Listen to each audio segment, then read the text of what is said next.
رسول اللہ صلی اللہ علیہ وسلم نے فرمایا ہر شخص صبح کو اٹھتا ہے تو اپنے نفس کا سودا کرتا ہے، یا تو اسے آزاد کراتا ہے یا اسے ہلاک کر دیتا ہے، یعنی یا تو اچھے کام کرتا ہے، نیکی کے کام کرتا ہے جن کی وجہ سے وہ دوزخ سے بچ جاتا ہے، یا پھر ایسے کام کرتا ہے کہ جو اس کو ہلاک کر دے، یعنی تباہی کی طرف لے جائیں۔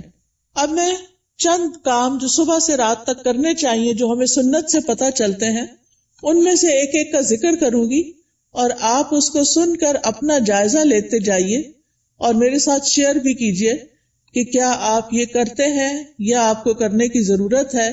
سب سے پہلی چیز کہ جو ہی ہماری آنکھ کھلے ہمیں کیا کرنا چاہیے؟ دعا پڑھنی چاہیے۔ کس کس کو یہ دعا آتی؟ الحمدللہ، لیکن سب کو نہیں آتی۔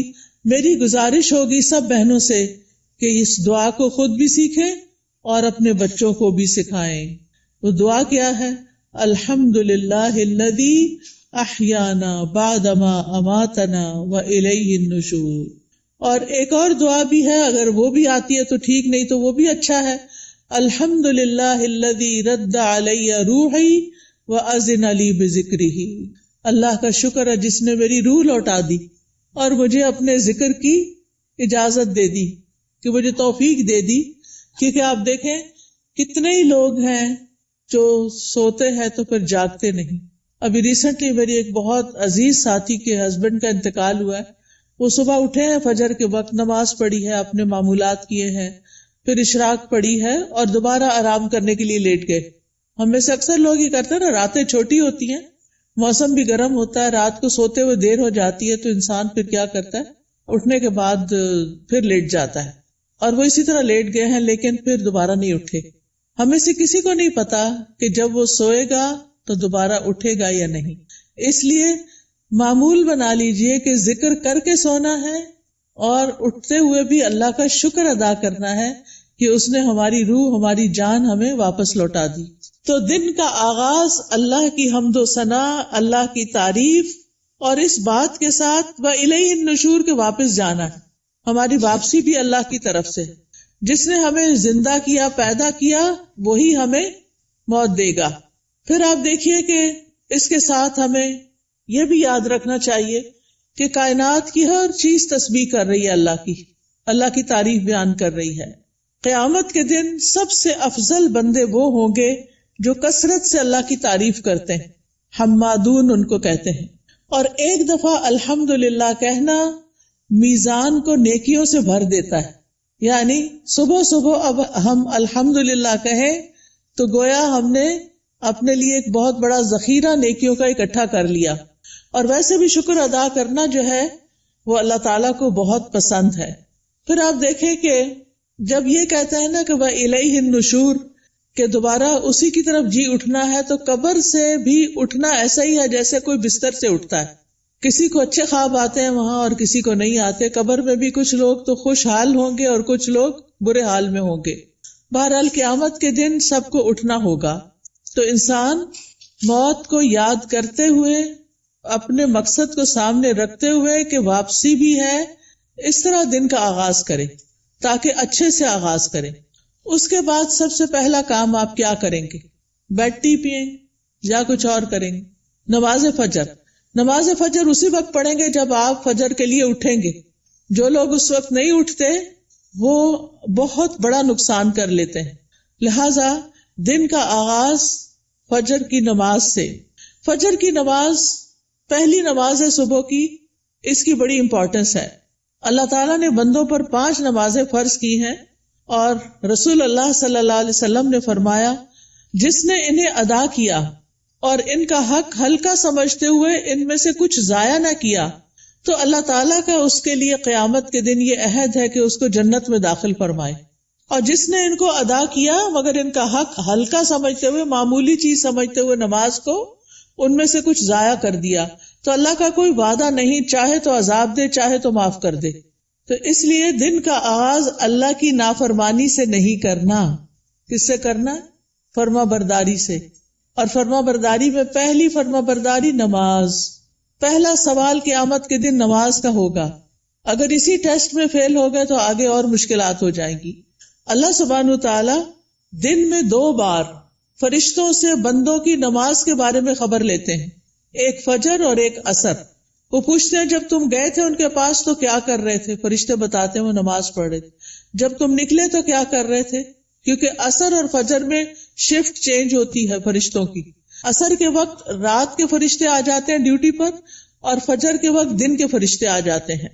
تو وہ بتاتے ہیں کہ ہم نے انہیں اس حال میں چھوڑا کہ وہ نماز پڑھ رہے تھے، اور اس حال میں ان کے پاس پہنچے کہ وہ نماز پڑھ رہے تھے۔ فجر کی نماز کے بارے میں آتا ہے، وہ آدمی ہرگز آگ میں نہیں جائے گا جس نے سورج نکلنے سے پہلے اور سورج کے غروب ہونے سے پہلے نماز پڑھی، یعنی فجر اور عصر۔ رسول اللہ صلی اللہ علیہ وسلم نے یہ بھی فرمایا کہ جس نے صبح کی نماز پڑھی وہ شام تک اللہ کے ذمے ہے، یعنی اللہ کی حفاظت میں ہے۔ تو فجر کی نماز بہت امپورٹنٹ نماز ہے، اور نماز پڑھنے والے سے اللہ کا رزق کا وعدہ ہے، اس لیے خود بھی نماز ادا کریں اور گھر والوں کو بھی اٹھائیں، پیار سے، محبت سے، امپورٹنس بتا کے کہ وہ سوتے نہ رہے، کیونکہ اس کی نحوست ہوتی ہے۔ فجر کی نماز میں 2 سنتیں پڑھنا بہت ضروری ہے۔ کچھ لوگ صرف فرض پڑھتے ہیں نا، تو فجر میں آپ سنت نہیں چھوڑ سکتے۔ حضرت عائشہ رضی اللہ تعالی عنہا بتاتی ہیں کہ آپ صلی اللہ علیہ وسلم نے فرمایا، فجر سے پہلے کی 2 رکعتیں دنیا اور جو کچھ اس میں اس سے بہتر ہے۔ نبی صلی اللہ علیہ وسلم نے ان 2 رکعتوں کو دنیا کی ہر چیز سے قیمتی قرار دیا۔ اور جو سویا رہے، اس کے بارے میں آتا ہے، نبی صلی اللہ علیہ وسلم کے پاس ایک ایسے آدمی کا ذکر کیا گیا جو رات سے صبح تک سوتا ہی رہا۔ آپ نے فرمایا یہ ایسا شخص ہے جس کے کان، یا فرمایا دونوں کانوں میں شیطان پیشاب کرتا ہے، یعنی غافل ہو جاتا ہے پھر۔ اور اسی طرح ایک اور خواب آپ صلی اللہ علیہ وسلم کا، اس میں آپ کو دکھایا گیا کہ ایک شخص تھا جس کا سر پتھر سے کچلا جا رہا تھا۔ وہ قرآن کا حافظ تھا، لیکن قرآن سے غافل ہو گیا اور فرض نماز پڑھے بغیر سو جاتا تھا، یعنی نماز نہیں پڑھتا تھا اور سویا رہتا تھا۔ نماز پڑھتے ہوئے ایک چیز یہ بھی خیال کرنی ہے کہ خشوع کے ساتھ نماز پڑھنی۔ خشوع کا مطلب رونا نہیں ہوتا، بلکہ دل کا متوجہ ہونا ہوتا ہے، یعنی شعور کے ساتھ رب سے مناجات کریں، اطمینان اور خشوع سے سجدہ کریں، یعنی پورے سکون کے ساتھ، کیونکہ ایک سجدے کی وجہ سے اللہ تعالیٰ ایک درجہ بڑھا دیتے ہیں اور ایک گناہ مٹ جاتا ہے۔ نماز کے فوراً بعد کیا کرنا چاہیے؟ اذکار، شابش۔ نماز کے بعد اگر کوئی مصلی پر بیٹھا رہے تو جب تک اس کا وضو نہیں ٹوٹتا، فرشتہ اس کے لیے دعا کرتا ہے، اللہم اغفر لہ، اللہم ارحمہ، اے اللہ اس کی بخشش فرما دے، اے اللہ اس پہ رحم فرما۔ یعنی آپ مصلی پہ بیٹھے ذکر کر رہے ہیں، تسبیحات پڑھ رہے ہیں، دعائیں کر رہے ہیں، اور فرشتہ آپ کے لیے دعائیں کرنا شروع ہو گیا ہے۔ تو ہم میں سے ہر ایک کو فرشتوں کی دعائیں لینی چاہیے۔ اسی طرح ہر نماز کے بعد 33 بار سبحان اللہ، 33 بار الحمدللہ، اور 34 بار اللہ اکبر پڑھنا چاہیے، اور آخر میں لا الہ الا اللہ وحدہ لا شریک لہ لہ الملک ولہ الحمد وہو علی کل شیء قدیر پڑھا جائے تو جو ایسا کرے گا اس کے سارے گناہ معاف کر دیے جائیں گے۔ ٹھیک ہے، چاہے وہ سمندر کی جھاگ کے برابر ہو۔ کتنی بڑی بات ہے نا یہ، اس لیے اس کا اہتمام کیا رکھنا ہے۔ اگر کسی وجہ سے آپ مصروف ہیں، 33 بار نہیں پڑھ سکتے تو 10 بار بھی پڑھ سکتے ہیں۔ ٹھیک ہے، پھر یہ کہ انگلیوں پر تسبیح کریں، کیونکہ انگلیاں قیامت کے دن کیا کریں گی؟ گواہی دیں گی۔ ہر فرض نماز کے بعد آیت الکرسی ضرور پڑھیں۔ اس کا فائدہ کیا ہے؟ جی، ایسے شخص کو موت کے علاوہ کوئی چیز جنت میں لے جانے سے نہیں روک سکتی۔ اتنا بڑا اجر و ثواب۔ میں یہ ساری باتیں اس لیے کر رہی ہوں کہ آپ اپنا جائزہ لیں۔ اگر کوئی چیز چھوٹ گئی ہے، بھول گئی ہے، پتہ ہے لیکن کرتے نہیں، تو کرنا شروع کر دیں۔ وہ دن جس میں یہ باتیں کریں گے آپ، اس کی نسبت بہت زیادہ اجر و ثواب والا ہوگا جس میں آپ یہ نہیں کریں گے۔ دنیا کے کام کبھی ختم نہیں ہو سکتے، لیکن ہمیں کیا کرنا چاہیے؟ اپنے اذکار، اپنی عبادات کو بھولنا نہیں۔ اسی طرح ہم میں سے اکثر لوگ کہتے ہیں مجھے نظر لگ گئی، وہ فلانے نے جادو کر دیا، وہ گھر میں یہ شر ہو گیا۔ تو اس کا حل بتایا گیا ہے کہ ہر نماز کے بعد قل هو اللہ 1 دفعہ، قل اعوذ برب الفلق 1 دفعہ، اور قل اعوذ برب الناس 1 دفعہ پڑھیں۔ یہ نماز کے بعد پڑھنی چاہیے۔ اچھا، اب آپ دیکھیے کہ بعض لوگ بیمار ہوتے ہیں، کوئی ایسی تکلیف ہوتی ہے ان کو سمجھ نہیں آتی، وہ پڑھ کے اپنے ہتھیلی پہ پھونک مار کے اپنے سر سے، منہ اور پورے جسم پر اپنا ہاتھ پھیر لیا کریں. اس سے انشاءاللہ ان کا شر بھی دور ہو جائے گا، ان کی بیماری بھی ختم ہوگی. نماز کے بعد کیا کرنا چاہیے؟ صبح شام کے اذکار، پروٹیکشن کی دعائیں. آپ میں سے کس کس کے پاس ایاک نستعین کتاب ہے؟ الحمدللہ کافی لوگوں کے پاس ہے. جس کے پاس نہیں، اگر آج آئی بھی ہے تو ضرور لے لیں. اور انگلش میں بھی ہے، اس میں ٹرانسلیٹریشن کی ہوئی ہے. اگر عربی نہیں پڑھ سکتے بچے تو ان کو انگلش میں پڑھنی آ جائے تو وہ بچوں کو ضرور ساتھ ساتھ سکھائیں. ہر ماں خود اپنے پڑھنے کے ساتھ اپنے بچوں کو بھی سکھائے. تو اگر زبانی یاد نہیں تو دیکھ کے پڑھ لیجئے.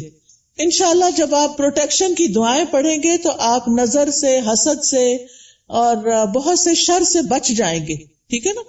ایسا نہیں کہ لوگوں کی نظر تیز ہوتی ہے، ایسا ہے کہ ہمارے اوپر پروٹیکشن وال نہیں ہوتی کیونکہ ہم اذکار نہیں کرتے. اور پھر آپ دیکھیے کہ اگر کوئی شخص آپ میں سے جیسے بزرگ خواتین جن پہ بچوں کی، چھوٹے بچوں کی ذمہ داری نہیں یا گھر کے بہت سارے کام کاج نہیں، تو وہ فجر کی نماز سے سورج طلوع ہونے تک بیٹھے رہے مصلی پر. کیونکہ رسول اللہ صلی اللہ علیہ وسلم نے فرمایا جو شخص صبح کی نماز جماعت کے ساتھ ادا کرے پھر بیٹھا اللہ کا ذکر کرتا رہے یہاں تک کہ سورج نکل آئے، پھر 2 رکعتیں پڑھے اشراق کی، یعنی اس کے لیے ایک حج اور عمرے کا ثواب ہے. کوئی معمولی اجر؟ کتنا بڑا اجر کما لیتے ہیں وہ لوگ جو تھوڑا صبر سے بیٹھے رہتے ہیں فجر کے بعد اور نفل پڑھ کے اٹھتے ہیں، اور 2 رکعتیں ہی پڑھنی ہوتی ہیں. تو انسان کا دل، اس کی روح، یہ سیراب ہو جاتے ہیں ان اعمال سے جو ابھی تک میں نے آپ کو بتائے. آپ کے لیے خیر و برکات کے دروازے کھل جاتے ہیں، دنیا اور آخرت میں سلامتی کا ذریعہ ہے، عظیم اجر و ثواب کا ذریعہ ہے، شر کے آنے سے پہلے، تکلیف کے آنے سے پہلے، واقع ہونے کے بعد اسے ہٹانے کا ذریعہ ہے. یہ دعائیں، یہ جو میں بتا رہی ہوں نا پروٹیکشن کی دعائیں جو ہیں، رب کے سامنے فقر اور عاجزی کا اظہار بھی ہے، اللہ تعالیٰ کی نعمتوں کا اعتراف بھی ہے. اور یہ ایسے ہی ہے جیسے کوئی دشمن سے بچنے کے لیے اپنے آگے کوئی بال کھڑی کر لے. تو انشاءاللہ اگر ساری نہیں بھی پڑھ سکتے تو معوذتین، بسم اللہ الذی لا یضر، اعوذ بکلمات اللہ التامات من شر ما خلق، اور کچھ اور مختصر دعائیں پڑھ کے اپنے اوپر بھی پڑھیں اور بچوں کو بھی پڑھنا سکھائیں. اس کے بعد کیا کریں گے یہ بتائیے؟ تلاوت کریں، چاہے تھوڑی سی ہی کیوں نہ کریں. اور اگر میں سمجھتی ہوں بچوں کے اسکول جانے کا وقت ہوتا ہے تو اپنی تلاوت کا وقت نہیں رہتا، پھر آپ کیا کریں؟ اپنے فون پر قرآن مجید کا کچھ نہ کچھ حصہ ریگولر لگا دیں. کوئی پورے قرآن کو ڈاؤن لوڈ کر لیں، اب تو ایسی ویب سائٹس بھی ہیں، وہاں سے آپ شروع کریں، الحمد سے الناس تک پورا کریں. ہر روز تلاوت لگا دی، بچے بھی تیار ہو رہے ہیں، آپ بھی کچن میں کام کر رہی ہیں اور ساتھ ساتھ تلاوت سنیں. کیوں؟ ان الذین یتلون کتاب اللہ واقاموا الصلاۃ وانفقوا مما رزقناہم سرا وعلانیۃ یرجون تجارۃ لن تبور. بے شک جو لوگ اللہ کی کتاب کی تلاوت کرتے ہیں، اور تلاوت کا عربی میں معنی فالو کرنا بھی ہوتا ہے، سمجھ کے پڑھنا، اور انہوں نے نماز قائم کی اور جو کچھ ہم نے انہیں دیا ہے اس میں سے انہوں نے پوشیدہ اور ظاہر خرچ کیا، وہ ایسی تجارت کی امید رکھتے ہیں جو کبھی برباد نہ ہوگی. یہ لوگ اللہ کے ساتھ ایک بزنس کر رہے ہیں. یہ چیزیں یہ پڑھتے ہیں، تلاوت کرتے ہیں، قرآن پڑھتے ہیں، لوگوں پہ خرچ کرتے ہیں، تو یہ اللہ کے ہاں ایسا اجر، اتنا پروفٹ پائیں گے کہ سوچ بھی نہیں سکتے، تاکہ وہ انہیں ان کے اجر پورے پورے دے اور اپنے فضل سے انہیں زیادہ بھی دے. بے شک وہ بے حد بخشنے والا، نہایت قدردان ہے. تو پیاری بہنوں، تلاوت کو نہیں چھوڑنا، چاہے ایک صفحہ ہی کیوں نہ ہو، ایک ربع ہی کیوں نہ ہو، ہاف جز کیوں نہ ہو، ایک پارہ کیوں نہ ہو. میرے ایک بہنوئی تھے، فوت ہو گئے، اللہ تعالیٰ ان پہ رحم فرمائے. وہ چاند کی پہلی تاریخ کو پہلا سپارہ پڑھتے اور آخری کو آخری سپارہ پڑھتے، اور اس طرح ہر مہینے پورا قرآن ختم کر لیتے. تو جن لوگوں کی بہت زیادہ مصروفیات ہیں، ریٹائرڈ لائف گزار رہے ہیں، ان کو کیا کرنا چاہیے؟ قرآن کی تلاوت زیادہ کرنی چاہیے، کیونکہ قرآن جو ہے یہ غموں کا علاج ہے، شفا ہے، سکون کا ذریعہ ہے، اس لیے اس کو نہیں چھوڑنا. ایک حرف پڑھنے کا کتنا اجر ہے؟ 10 گنا. ایک حرف الف پڑھیں گے تو 10 نیکیاں، لام پڑھیں گے تو 10 نیکیاں، میم پڑھیں گے تو 10 نیکیاں. کیا کوئی اور کام کرنے سے اتنا پروفٹ آپ گین کر سکتے ہیں؟ نہیں. ہاں ایک مشکل ہے، کچھ لوگوں کو پڑھنا نہیں آتا یا ان کی تجوید ٹھیک نہیں، یا وہ ڈرتے ہیں کہ کوئی سن لے گا تو پھر کیا ہوگا. تو ایسی صورت میں ان کو اپنی تجوید ٹھیک کرنی چاہیے. اس کے لیے میں آپ کو ایک طریقہ بتاتی ہوں، اور وہ طریقہ ہے ایک ایپ ڈاؤن لوڈ کر لیں، لرن قرآن. کس کس کے پاس ہے یہ ایپ؟ 8-10 لوگوں کے پاس ہے، زیادہ نہیں ہے. آپ یہ ایپ اگر ڈاؤن لوڈ کر لیں. اچھا، قرآن پر آل کس کے پاس ہے؟ وہ بھی تھوڑے سے لوگوں کے پاس ہے. ان دونوں میں سے کوئی بھی ایپ آپ ڈاؤن لوڈ کر لیں. یہ آپ آئی فون پہ بھی کر سکتے ہیں اور اینڈرائڈ پہ بھی کر سکتے ہیں. ٹھیک ہے، اس میں آپ تجوید سیکشن پہ چلے جائیں. تجوید پہ جائیں گے تو وہاں آپ کو ایک ایک آیت کہلوائی ہوئی ملے گی. پہلے ٹیچر پڑھے گی، پھر پیچھے آپ پڑھیں گے. تو آپ کیا کریں، جب ٹیچر پڑھ رہی ہو غور سے سنیں، جب اسٹوڈنٹس آگے پڑھے آپ بھی ساتھ شامل ہو جائیں. تو اس طرح روز پڑھتے پڑھتے آپ کی تجوید ٹھیک ہو جائے گی. کیونکہ بعض کا جب انسان بڑا ہو جاتا ہے نا تو اس کو شرم آتی ہے کسی کے پاس جا کے غلطیاں نکلوانے کی، یا ٹائم نہیں ہوتا، یا فیس نہیں دے سکتے، یا کوئی اور مسائل ہوتے ہیں. تو آپ قرآن مجید کھول کے بیٹھ جائیں، آڈیو لگا کے بیٹھ جائیں، اور 7 انگلی رکھ کے ایک ایک آیت کو پڑھ پڑھ کے یاد کریں. اس کے مخارج ٹھیک کریں، ادائیگی ٹھیک کریں.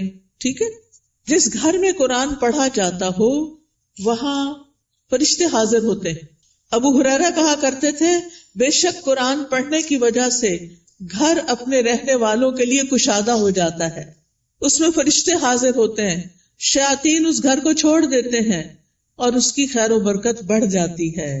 یعنی اس گھر میں خیر و برکت ہوتی ہے جس میں کیا ہوتا ہے، قرآن کی تلاوت ہوتی ہے. آج آپ دیکھیں ہمارے بچے ویڈیو گیمز کے پیچھے دیوانے ہیں، قرآن پڑھنے کے لیے تیار نہیں. ہم اپنے پیچھے کیا چھوڑ کے جا رہے ہیں؟ آپ کو پتا نا، جب بچے قرآن پڑھتے تو ماں باپ کو بھی ثواب ملتا ہے کیونکہ انہوں نے ان کو پڑھوایا. لیکن اگر ہمارے بچے قرآن ہی نہیں پڑھ رہے تو مرنے کے بعد کون ہمارے لیے دعائیں کرے گا، کون ہمارے لیے کچھ کرے گا؟ تو اس لیے پیاری بہنوں، آپ ان کے لیے عملی نمونہ بنو، رول ماڈل بنو. آپ گھر میں ان کے بیچ میں بیٹھ کے تلاوت کرو، سیکھو. اگر نہیں تو انہیں بتایا، میں اب دیکھو اس ایج میں سیکھ رہی ہوں، چلو ہم سب مل کے سیکھتے ہیں. ان کو بھی ساتھ بٹھا لیں، چھوٹی سی گھر میں کلاس بنا لیں، 2-3 بچے اور آپ خود بیٹھ جائیں. اگر آپ کے ہسبینڈ بھی ساتھ بیٹھ جائے تو بہت ہی اچھا ہے. اگر یہ نہیں ہوتا تو کوئی ٹیچر ہائر کریں جو گھر پہ آئے، یا آپ اس کے پاس لے جائیں یا آن لائن پڑھائیں. لیکن اس فریضے سے آپ نے کوتاہی نہیں کرنی کہ بچوں کو قرآن سکھا کے جانا ہے دنیا سے. اور جس گھر میں قرآن نہیں پڑھا جاتا وہ اپنے رہنے والوں کے لیے تنگ ہوتا ہے، نحوست ہوتی ہے اس میں. فرشتے اس گھر کو چھوڑ دیتے ہیں، شیاطین آ جاتے ہیں اور اس گھر کی خیر و برکت کم ہو جاتی. تب ہمارے اوپر ہے نا، ہم کیا چاہتے ہیں. قرآن مجید صرف موبائل سے نہیں پڑھیں، وہ بھی ٹھیک ہے اگر نسخہ نہیں ہے آپ کے پاس، لیکن مصحف ہونا چاہیے. اور مصحف کو اپنے سرانے رکھا کریں. سرانے سے مطلب بیڈ سائڈ ٹیبل ہے نا، وہاں رکھا کریں. کیونکہ قبر میں بھی قرآن سرانے کی طرف سے آئے گا اور بچائے گا. اگر دنیا میں ساتھ نہیں رکھا نا، قبر میں نہیں آئے گا. سمجھ آ گئی بات؟ تو ابھی سے اس کو پاس رکھے، ساتھی بنائیں تاکہ قبر میں بھی وہ آپ کے ساتھ ہو. حدیث میں آتا ہے، آدمی کو جب اس کی قبر میں لایا جاتا ہے تو فرشتہ اس کے سر کی طرف سے عذاب دینے کے لیے آتا ہے. تو تلاوت قرآن اسے دور کر دیتی ہے. قبر میں عذاب نہیں دینے دیتے، وہ کہتے پیچھے جاؤ. جب فرشتہ سامنے آتا ہے تو صدقہ اسے دھکیل دیتا ہے. جب پاؤں کی طرف آتا ہے تو مساجد کی طرف جانا اس کو دھکیل دیتا ہے. ٹھیک ہے، پھر آپ دیکھیے کہ تلاوت کر لی آپ نے، تو آپ اب اٹھ کے 2 نفل پڑھ لیں اگر آپ نے پہلے نہیں پڑھے تلاوت سے. ورنہ فجر کی نماز پڑھ کے تلاوت شروع کر دیں اور پھر اشراق کے نفل پڑھ لیں، تو ٹائم بھی پاس ہو جائے گا، حج عمرے کا ثواب بھی ملے گا. یہ 2 نفل جو ہیں سارے جوڑوں کا صدقہ ہے. میں اکثر لوگوں کو بتاتی ہوں، اگر آپ کے جسم میں آپ کو جوائنٹس پین ہے تو آپ یہ تجربہ کر کے دیکھیں، اپنے سارے جوڑوں کا صبح صبح صدقہ دیں، 2 نفل پڑھیں، آپ کی تکلیف دور ہو جائے گی. کیونکہ میں نے یہ پرسنلی ایکسپیرینس کیا. پھر آپ دیکھیے، ہر روز اپنے نفع مند علم میں اضافہ کریں. چاہے کوئی اچھا لیکچر سنیں، چاہے کوئی کلاس جوائن کریں، چاہے کوئی کتاب پڑھیں.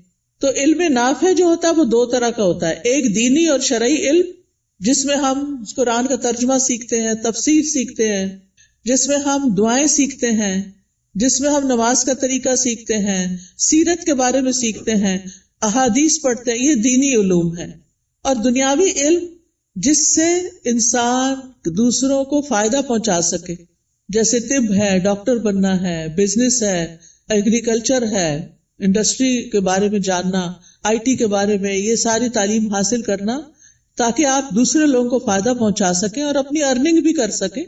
تو یہ بہت فائدے کی چیز ہے کہ اب آپ نے نماز، قرآن تلاوت، اشراق سب کر لی، اب یا اپنی جاب پہ جائیں یا پھر اگر گھر میں ہیں تو گھر کے کام کاج کریں اور اس کے بعد اپنا نالج بھی بڑھائیں. اس کے لیے آپ سیکوینس کے ساتھ لیکچر سنا کریں. کبھی حدیث جیسے شروع کر لی ہے تو وہ سارے لیکچرز پورے کر لیں، ہر روز ایک ایک کر کے. اگر تفسیر شروع کر لی ہے تو اس کو شروع کر کے آگے تک لے جائیں، لیکن اپنے علم میں پختگی لائیں. اور اگر ہو سکے تو کوئی نہ کوئی کلاس جوائن کریں. رسول اللہ صلی اللہ علیہ وسلم نے فرمایا، جو شخص صبح کے وقت اس لیے مسجد کی طرف نکلا کہ بھلائی سیکھے یا سکھائے تو اس کے لیے پورا حج ادا کرنے والے کے مثل اجر ہے. اتنا بڑا اجر ہے. یاد رکھیں، علم سیکھنے اور سکھانے کے لیے وقت مقرر کریں، جگہ مقرر کریں، ورنہ اگر آپ صرف چلتے پھرتے ہی سن رہے ہیں تو پکا علم نہیں آئے گا. کوئی بات سمجھ آئے گی، کوئی نہیں آئے گی. نہ ہونے سے بہتر ہے کچھ تو سن لیں، لیکن گھر میں بھی ٹیبل چیئر سیٹ کر کے رکھیں اور اپنا لیپ ٹاپ سیٹ کریں اور کوئی آن لائن کلاس جوائن کر لیں یا پھر گھر میں پڑھیں، خود سے سیلف اسٹڈی کریں، لیکن ٹائم اور پلیس، زمان اور مکان مقرر کریں. اس سے آپ کی گروتھ ہوگی.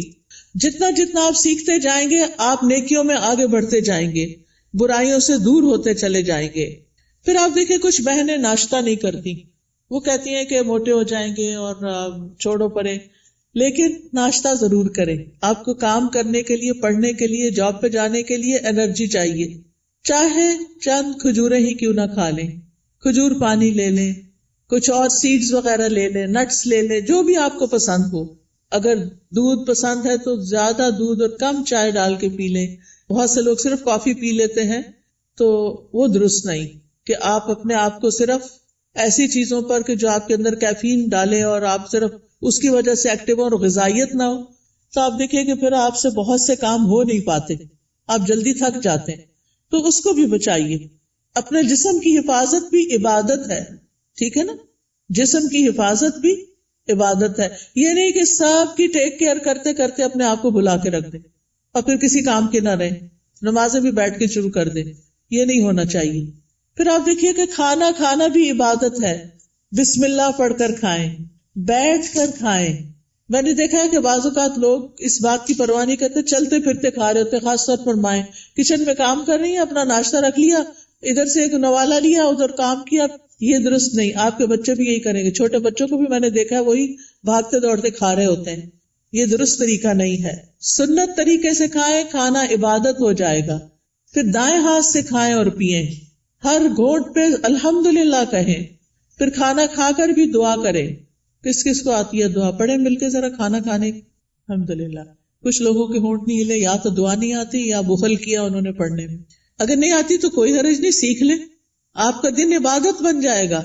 ہمارے دین میں صرف نماز پڑھنا عبادت نہیں. ہم نے ابھی آیت میں کیا سنا؟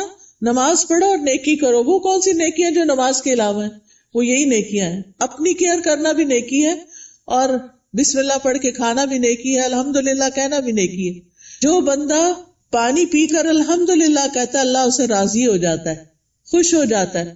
کہ یہ مشکل کام تو نہیں اللہ کو راضی کرنا، بشرطے کہ ہمارے کچھ آداب اور مینرز ایسے ہوں. صبح صبح اپنے آپ سے سیلف ٹاک کیا کریں اور کہا کریں میری ساری زندگی میرے رب کے لیے، میں اللہ کی بندی ہوں، اللہ کی فرما بردار بنوں گی، اللہ کا حکم مانوں گی، اللہ کو راضی کروں گی. اپنے آپ سے یہ باتیں کیا کریں. میں ہر کام اللہ کی پسند کا کیا کروں گی، کیونکہ جو آپ سوچتے ہیں، بولتے ہیں، پھر وہ کرتے بھی ہیں. ٹھیک ہے نا؟ کیونکہ ہمارے دل میں کیا ہوتا ہے، فلاں کیا کہے گا، اس کو خوش کرنا، اس کو راضی کرنا، فلانا کام کرنا، فلانا. ٹھیک ہے وہ سب کریں، لیکن اپنا خیال بھی رکھیں. ہم نماز پڑھ کے بھی عبادت کرتے ہیں، ہم مخلوق کا خیال رکھ کے بھی عبادت کر رہے ہوتے ہیں، اور ہم اپنے عادات کو اچھا بنا کے بھی عبادت کر رہے ہوتے ہیں. تو ہمیں اپنا ایمان بھی بڑھانا ہے اور ایمان بڑھانے والا ماحول بھی قائم کرنا ہے. اپنے گھر کا ماحول، اپنے سوشل سرکل کا ماحول ایمان بڑھانے والا. آپ ایسے لوگوں سے ملیں جن سے ملنے کے بعد آپ کا ایمان اوپر جائے، اور ان لوگوں سے ذرا دور رہیں، اسپیس دیں جن سے مل کے آپ کی طبیعت خراب ہوتی ہے، اور وہ ایسی غیبت کرتے ہیں کہ آپ کا ایمان خراب کر دیتے ہیں. کیونکہ میں نے دیکھا ہے کہ بہت دفعہ خواتین سب بچے وغیرہ اسکول گئے، ہسبینڈ آفس گئے، اب کیا شروع ہو گئے، موقع مل گیا ان سب کی شکایتیں کرنے کا. کبھی اماں کو شکایت لگا رہے ہیں، کبھی دوست کو لگا رہے ہیں، روزانہ کی روٹین.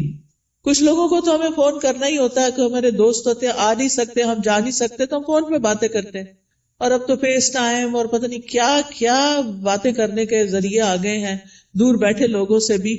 ایک دن ایک بچی نے مجھے فون کیا، رو رہی ہو. میں نے کہا کیا مسئلہ ہے تمہیں، کچھ اور کی طرف سے تکلیف ہے؟ نہیں کوئی تکلیف نہیں، تمہارے رزق کی کمی نہیں، وہ بھی کمی نہیں، میرے پاس ہر نعمت. میں نے کہا پھر کیوں رو رہی ہیں؟ کہتی ہے وہ میری بھابھی نے میری امی کا جینا حرام کر رکھا ہے. میں نے کہا آپ کو کیسے پتا چلا؟ یعنی مجھے لیٹسٹ خبر دے رہی تھی کہ آج میری بھابھی نے یہ فساد گھر میں کیا. میں نے کہا وہ اللہ کے بندے آپ کو بتاتے کیوں ہیں؟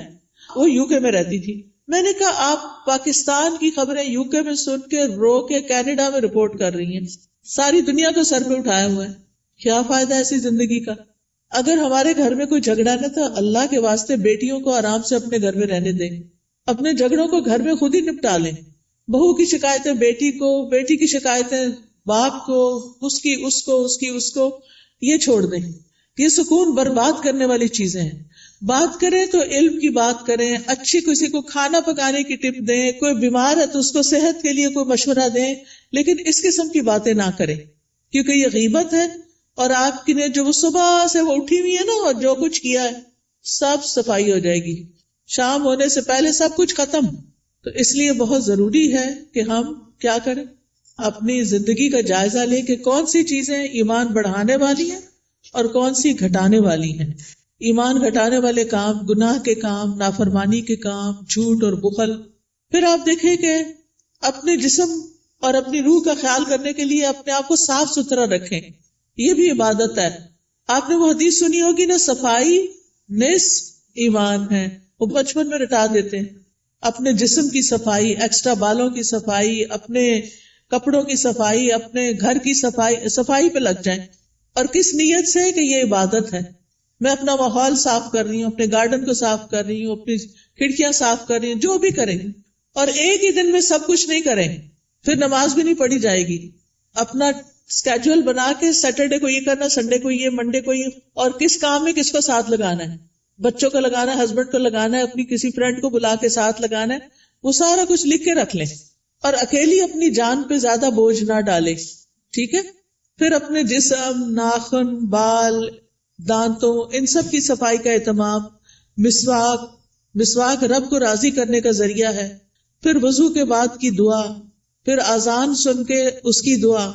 پھر کوئی بھی ایسی چیز جو آپ کو پریشان کرتی ہے اس کے بارے میں اپنے رب پر توکل کہ یا رب تو ہی کرنے والا ہے، میں تیری ہی طرف رجوع کرتی ہوں، تجھ سے ہی دعا کرتی ہوں. اور رب سے دل ہی دل میں باتیں کیا کریں. کسی بھی طرح کے حالات ہوں، اللہ کی رحمت سے نا امید نہ ہوں، اللہ کی رحمت سے پر امید رہیں.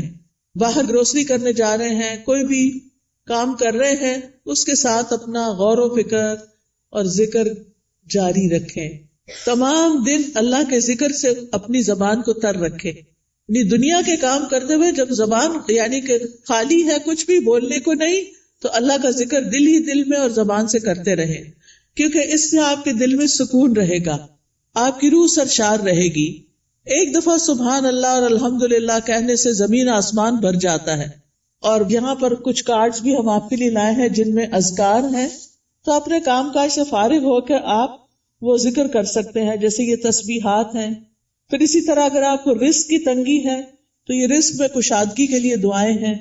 پھر اگر کسی اہم کام میں آپ کو مشورہ کرنا تو یہ استخارہ ہے، استخارہ کیسے کریں اور اس کی دعا. پھر اسی طرح اللہ کا شکر ادا کرنے کے لیے یہ الحمدللہ کا کارڈ ہے. یہ دعائیں ہیں شکر ادا کرنے کی، اللہ کی تعریف کی، کیونکہ اللہ کی تعریف کرنے والے قیامت کے دن سب سے افضل بندے ہوں گے. پھر یہاں کچھ تسبیحات بتائی گئی ہیں، ان کا انگلش میں بھی ٹرانسلیشن ہے جن کے بہت بڑے بڑے فائدے ہیں. پھر آپ دیکھیے اگر قرض سے پریشان ہیں، مالی معاملات میں، تو یہ دعائیں ہیں، ان کا بھی انگلش ٹرانسلیشن موجود ہے. پھر یہ پروٹیکشن کی دعائیں ہیں.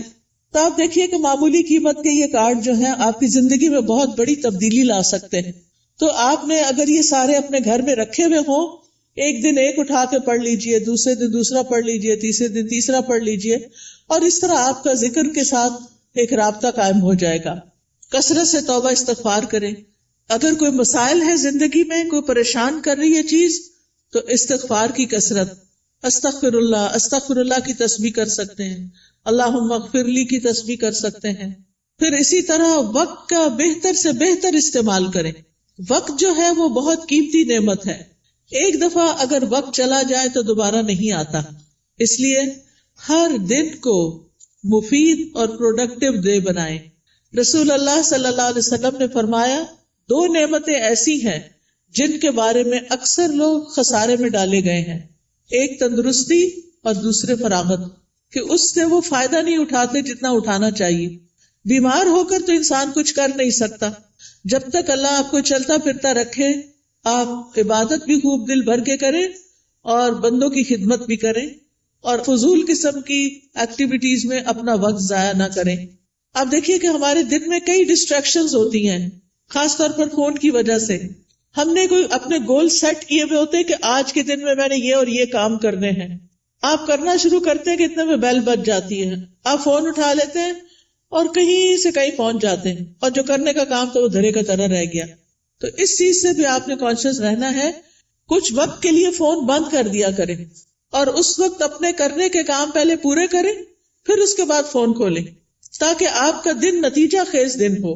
جب انسان اپنے کرنے کے کام کر لیتا ہے تو اس کو ایک خاص سیٹسفیکشن ہوتی ہے، خاص خوشی نصیب ہوتی ہے.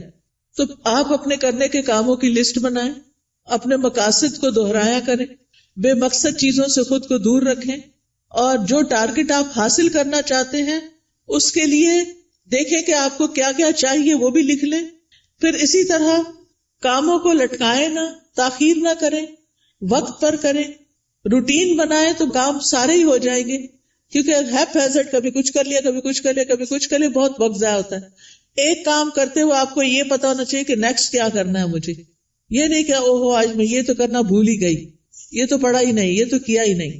پھر آپ دیکھیے کہ جتنے بھی اطاعت کے کام، عبادت کے کام ہوتے ہیں، اس میں مشقت لگتی ہے، محنت لگتی ہے. اس کے لیے اپنے نفس سے جہاد کرنا پڑتا ہے، اپنے نفس کو کنٹرول کرنا پڑتا ہے، کیونکہ کامیاب بھی وہی ہوتا ہے جو نفس کا تزکیہ کر لیتا ہے. قد افلح من تزکا وذکر اسم ربہ فصلی، فلاح پا گیا جس نے پاکیزگی اختیار کی اور اپنے رب کا نام یاد کیا، پھر نماز پڑھی. یہ ہے کامیاب ہونے والے. لہذا دن بھر اپنی نمازوں کی حفاظت، کیونکہ نماز قبر میں ساتھ داخل ہوگی. بچوں نے بھی نہیں داخل ہونا، مال نے بھی داخل نہیں ہونا، کسی دوست نے بھی ساتھ نہیں جانا. جس چیز نے جانا ہے اس کی فکر سب سے پہلے کرے. نبی صلی اللہ علیہ وسلم سے سوال کیا گیا کہ سب سے افضل اعمال کون سے ہیں، تو آپ نے فرمایا نماز کو اس کے اول وقت پر ادا کرنا. ٹائم ہو تو بلا وجہ تاخیر نہ کریں، فوراً پڑھ لیں. اور پھر نماز کی 12 سنتیں بھی ادا کیا کریں دن بھر میں، کیونکہ ایسا کرنے والے کے لیے جنت میں گھر بنا دیا جاتا ہے. آپ دیکھیے کہ صرف 1 سال اگر کوئی شخص سنت موقدہ پڑھتا ہے تو نہ پڑھنے والے کے درمیان اور اس کے درمیان 4320 رکعتوں کا فرق پڑ جاتا ہے. یعنی ایک وہ شخص جو 12 رکعتیں پڑھتا ہے سال بھر، اور دوسرا صرف فرض پڑھ رہا ہے اور کوئی نہیں پڑھ رہا سنت، تو ان دونوں کے درمیان 1 سال میں اتنا فرق پڑ جائے گا. اگر 1 رکعت بھی وتر روز پڑھتے ہیں آپ تو سال میں 365 رکعتیں بنتی ہیں، یہ منیمم. لیکن کچھ لوگ وتر بھی نہیں پڑھتے، وہ اس سے بھی محروم. روزانہ چاشت کی 2 رکعتیں پڑھنا یا اشراق کی 2 رکعتیں پڑھنا اور نہ پڑھنا برابر نہیں، 703 رکعتوں کا فرق پڑ جاتا ہے. ٹھیک ہے، تو اس لیے اپنی سستی کی وجہ سے نمازوں سے غفلت نہ برتیں، سنتوں کی بھی حفاظت کریں. پھر یہ ہے کہ دن میں کوئی چوٹ لگ گئی، کوئی بری خبر سن لی، کوئی بچے کا کام ایسا آ گیا، کوئی دل کو ناخوشگوار کرنے والی چیزیں آ گئی، تو ایسے میں اللہ کی طرف فوراً رجوع کریں. کوئی بری خبر سن لی، فوراً اللہ کی طرف رجوع. اور پھر اس کے بعد ہر کام عبادت سمجھتے ہوئے کریں، چاہے کھانا پکانا ہے، چاہے صفائی کرنا ہے، چاہے کپڑے دھونا ہے. کھانا کھلانا جو ہے وہ افضل ترین عبادت ہے.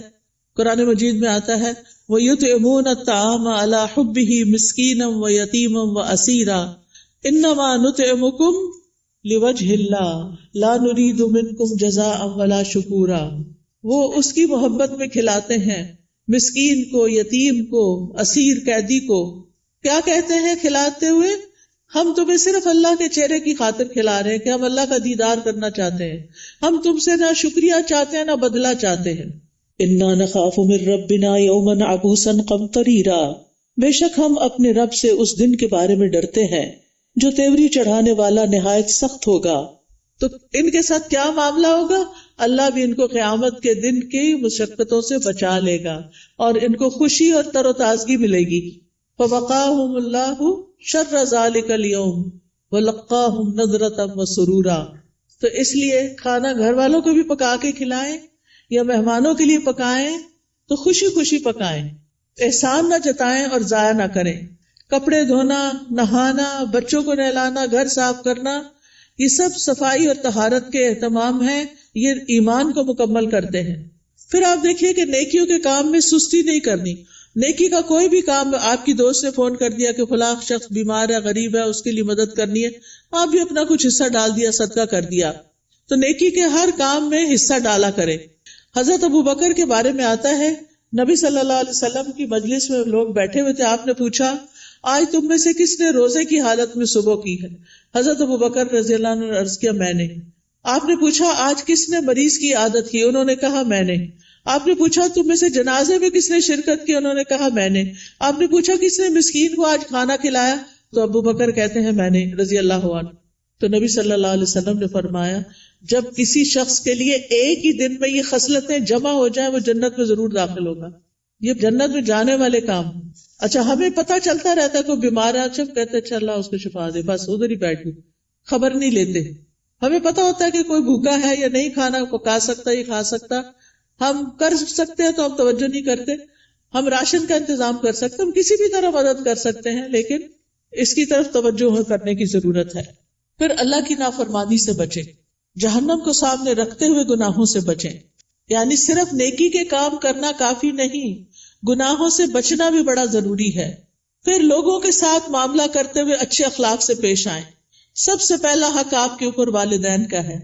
زندہ ہیں تو ان کی زیارت کو جائیں، ان سے بات کریں، ان کے لیے دعائیں کریں، ملاقات کریں تو ان کی پیشانی چومیں، ہاتھ چومیں، کیونکہ والدین سب سے زیادہ حسن سلوک کے مستحق ہیں. نماز میں ان کے لیے دعائیں کریں. فوت ہو گئے ہیں تو ان کے لیے دعا کے علاوہ صدقہ کیا کریں. گھر والوں کے لیے باعث خیر بنے، اپنے گھر والوں کو آگ سے بچائیں، ان کو نیکی اور دین کی طرف لا کر. پھر اسی طرح جہاں بھی بیٹھے خیر پھیلانے والے بنے، دوسروں کا بھلا کرنے والے، دوسروں کو فائدہ پہنچانے والے. کسی کو کوئی اچھا مشورہ دے دینا، کسی کا کوئی دل ہلکا کر دینا، کسی کو کوئی کسی چیز کے بارے میں رہنمائی کر دینا، علم سکھانا. آپ دیکھیے کہ بعض اوقات علم سکھانا مال خرچ کرنے سے بھی افضل ہے. کیوں؟ اس لیے کہ مال خرچ کرنے سے ختم ہو جاتا ہے اور علم سکھانے سے بڑھ جاتا ہے اور پکا ہو جاتا ہے.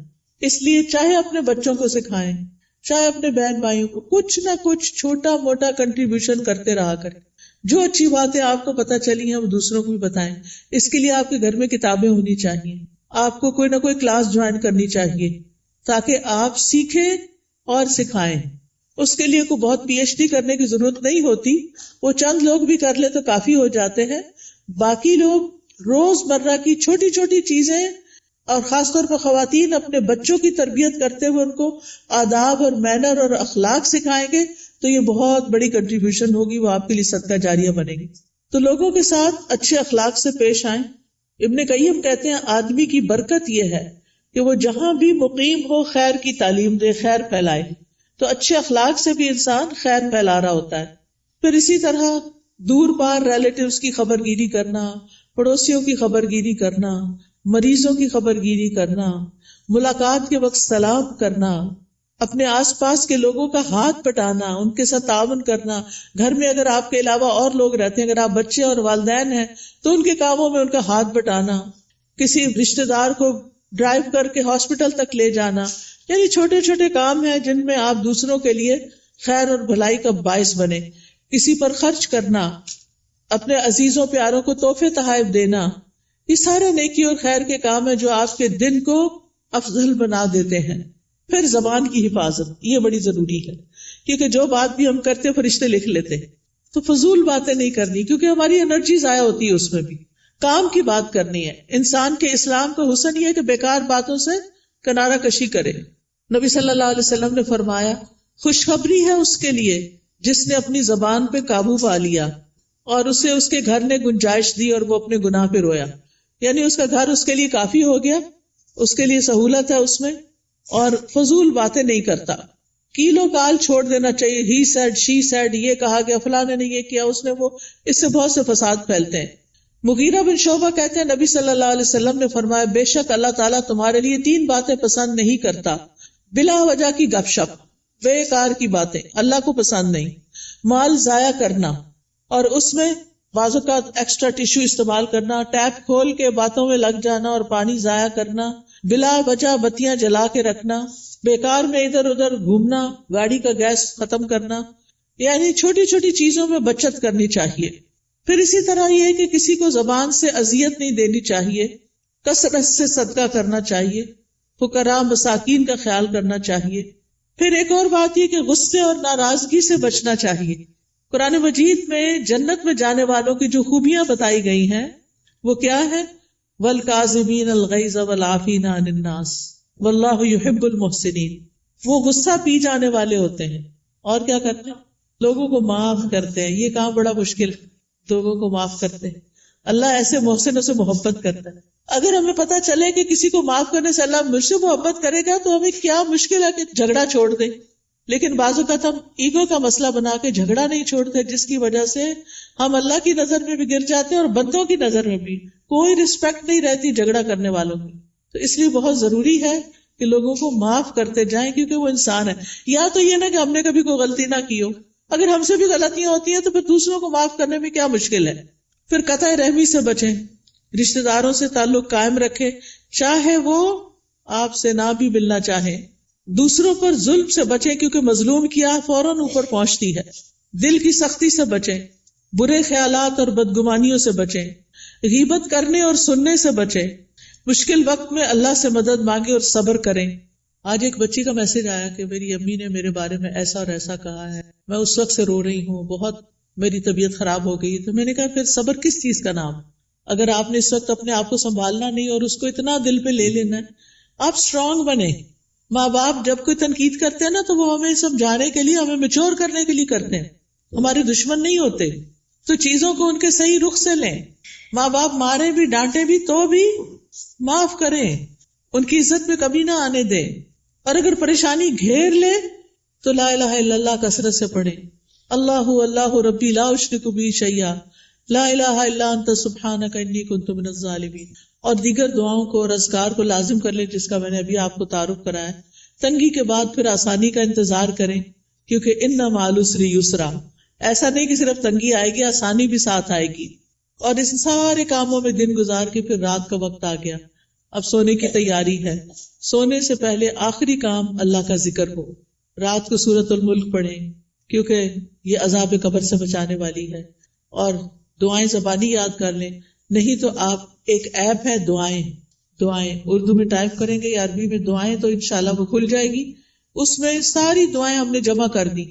یا پھر سونے جاگنے کے اذکار والی ایپ جو ہے، اس سے بھی آپ رات کو سوتے وقت بیڈ پہ لیٹ کر بھی دعائیں پڑھ سکتے ہیں. لیکن آخری کلام ہمارا اللہ کا ذکر ہی ہونا چاہیے اور اسی حال میں سونا چاہیے. تو یہ ہے ایک مومن کی دن بھر کی روٹین اور دن بھر کے کرنے والے کام، جس سے انسان کے درجات بلند ہو جاتے ہیں. تو اللہ تعالیٰ سے میری دعا ہے کہ اللہ تعالیٰ ہم سب کو اس پر عمل کرنے کی توفیق عطا فرمائے. وآخر دعوانا ان الحمد للہ رب العالمین.